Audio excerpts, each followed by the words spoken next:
اب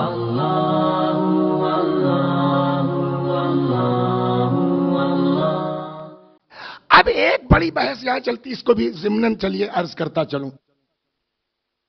انبیاء سلام اللہ علیہم اجمعین افضل یا ائمہ معصومین؟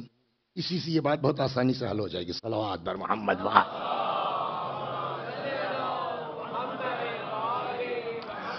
یہ ذہن میں نا سوال ذہن میں آیا کہ انبیاء افضل یا خب سوال یہ ہے خود انبیاء کیا سارے نبی برابر ہیں؟ پہلا سوال تو یہ بولیے سر، کیا انبیاء سب برابر ہیں؟ نہیں. دلیل کیا ہے آپ کے پاس؟ تیسرا پارہ اسی سے شروع ہوتا ہے. تلک الرسل فضلنا بعضهم، ہم نے رسولوں کو بعض پر فضیلت دی. وہاں کوئی جو ہے وہ امتحان تو ہوا نہیں تھا.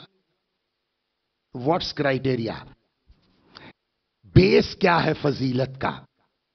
سب کو آپ نے خلق کیا، یا تو یہ ہے کہ بھائی میں اللہ ہوں، یہ بڑے نبی یہ ان سے کم، یہ ان سے کم، یہ ان سے کم، یہ ان سے کم. سب نبی ہوں گے، 313 لوگ رسول ہوں گے، اس میں سے 5 لوگ جو ہے اولو العزم ہوں گے، اس میں سے 4 لوگ جو ہے صاحب کتاب و شریعت ہوں گے. یا تو یہ مان لیے کوئی کرائیٹیریا نہیں ہے، حکم الہی ہے. اور اگر یہ کہتے ہیں کہ ہاں کرائیٹیریا ہے، وہ کرائیٹیریا کیا ہے؟ اب آ جائیے اس دنیا میں. صلوات بر محمد و آل محمد.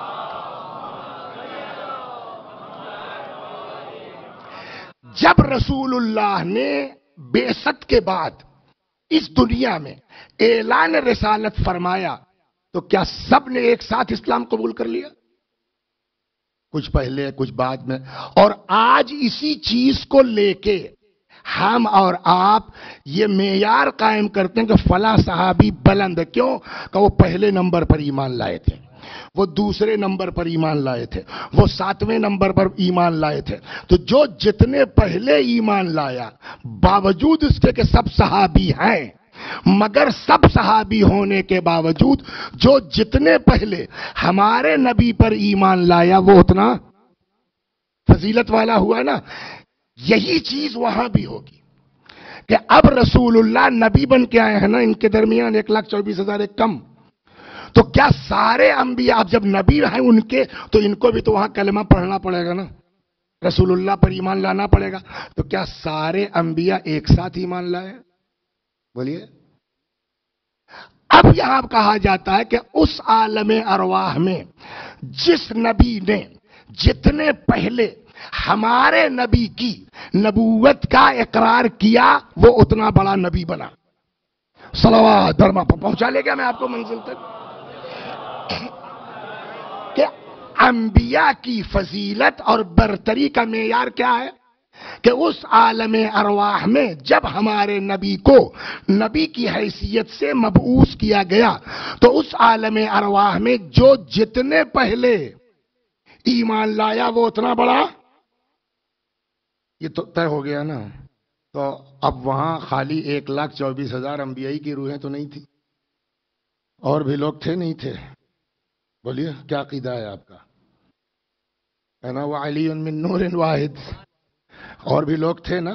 تو جو جتنے پہلے ایمان لایا وہ اتنا بڑا نبی. اور اگر کچھ لوگ ایسے مل جائیں جو نبیوں سے پہلے نبی پر ایمان لائے اس عالم میں، تو وہ انبیاء سے افضل ہوں گے یا نہیں ہوں گے؟ عقلاً بتائیے. کہا ایسا کیسے؟ میں نے کہا اب آئیے کھولیے بہار. صلوات بر محمد و بلا وجہ نبی نے نہیں کہا میں تمہارے درمیان عطرت کے علاوہ کوئی بتا نہیں سکتا اس چیز کو. اب اسی بہار میں 15ویں جلد میں امیر المومنین سلام اللہ علیہ سے روایت ہے،